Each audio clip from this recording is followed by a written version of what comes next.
The supplement industry made $177 billion last year. They were not selling things similar to what grows in your garden. They were selling the same compounds, the same molecules. They grow in driveway cracks, along your fence, under your oak tree. This is what they packaged and sold back to you. Here are 10 of them, counted down by what they are worth and what they cost. Number 10 saved a dying crew with nothing but a tree. In the 10th place, pine needles once rescued Jacques Cartier's crew from scurvy in the winter of 1536. Iroquois guides brewed a tea from the needles and bark, delivering enough vitamin C to reverse symptoms that had already killed a quarter of the expedition. Modern assays reveal that a cup of pine needle tea holds just about 1 milligram of vitamin C, far less than orange juice, but enough if consumed in quantity, and nearly free to anyone with access to a pine tree. Today, the same dried needles are sold online for $8 to $15 per small packet, rebranded as a survival superfood. The molecule has not changed, only the price has. Number 9. Chickweed stays green when most gardens fade, thriving from October through April in temperate lawns and vacant lots. This so-called weed delivers a nutritional punch. Vitamin C content ranges from 21 to 157 milligrams per 100 grams, outpacing many commercial greens and even rivaling citrus in cold months. Protein clocks in at 7 to 14% by dry weight, while total carotenoids approach 2,000 micrograms, adding antioxidant value. In Bangladesh, researchers confirmed chickweed's profile as a winter survival food. Folk medicine traditions have used its crushed leaves in skin salves for centuries. Yet the same plant, freely available underfoot, is dried and sold online for $8 to $12 per small packet. The molecules haven't changed, only the story and the price have been rewritten. 8th place, wood sorrel flashes a lemony tang across forest floors and shaded lawns. Its heart-shaped trifoliate leaves often mistaken for clover. That sharp flavor comes from oxalic acid, 5 to 8 grams per 100 grams fresh, making it both a culinary highlight and a caution for those with kidney or joint conditions. Vitamin C content is between 20 and 30 milligrams per 100 grams, enough to rival some microgreens that sell for $6 to $10 a handful. In the age of wooden ships, wood sorrel's tartness was prized by sailors desperate to stave off scurvy, decades before James Linn's controlled trials with citrus. Yet today, the same leaves are packaged as boutique microgreens and wild forage teas. Their price is justified by a story that quietly omits their free abundance. Cooking halves the oxalate load, but the plant's real lesson is how a springtime weed, once survival food, became a branded delicacy, while the wild version waits unclaimed beneath our feet. Number 7. Dandelion is the poster child for the war on wild food. In France, its nickname, pissenlit, the bedwetter, hints at its age-old use as a diuretic, but modern science reveals a nutritional powerhouse hiding in plain sight. Fresh dandelion leaves deliver 508 micrograms of vitamin A and an astonishing 778% of the daily value for vitamin K per 100 grams, plus more calcium than spinach. The root, often roasted as a caffeine-free coffee substitute, contains 12 to 15% inulin, a prebiotic fiber now sold as a digestive aid. Yet every spring, Americans spend over $105 billion manicuring lawns, deploying chemicals to erase the very plant that once fed and healed their ancestors. Dried dandelion root retails for $10 to $12 per tin, branded as a detox tea. The molecules are unchanged, only the story and the profit have shifted. The free version never left, it was simply declared a weed. Number 6. Elderberries line hedgerows, ignored until cold season panic sets in. Yet clinical proof for their antiviral claims is stronger than most supplements on pharmacy shelves. A 2016 randomized controlled trial found that elderberry extract shortened flu symptoms by 1.8 days. 3 years later, a meta-analysis pooled the evidence. Elderberry users were 33% more likely to recover quickly than those on placebo.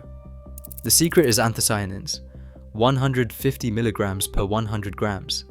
These pigments give elderberries their deep color and most of their immune reputation. Raw berries contain cyanogenic glycosides, but cooking or drying destroys these toxins. That fact is quietly omitted from most syrup labels. The irony is hard to miss. Bottles of elderberry syrup or gummies fetch $18 to $25, even as the same berries rot by the roadside. The molecules are identical, only the price and the narrative have changed. Number 5. Stinging nettle stands as the mineral protein giant that most people fear to touch.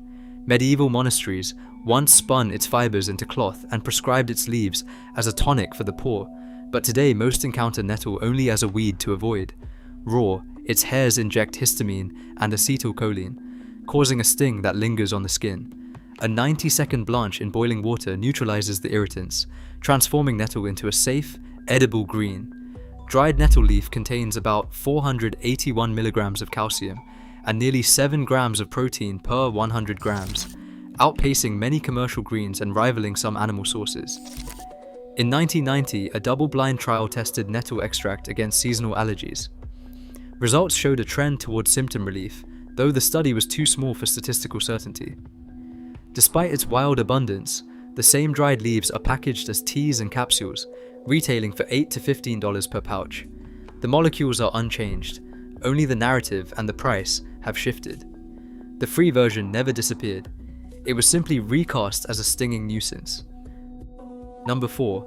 Acorns once formed the backbone of indigenous economies across California and the eastern woodlands, yet today they lie ignored beneath city oaks and suburban sidewalks.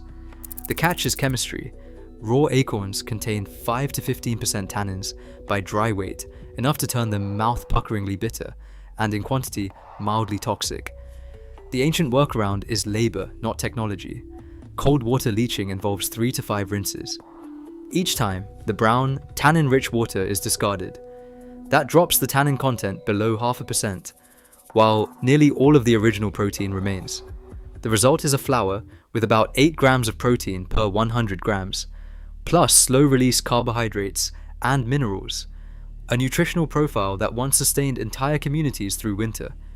Today, acorn flour is a niche product sold for up to $20 a pound in specialty markets. The molecule hasn't changed. Only the knowledge and the labor have been devalued. The free version is still underfoot, waiting to be reclaimed. Number 3.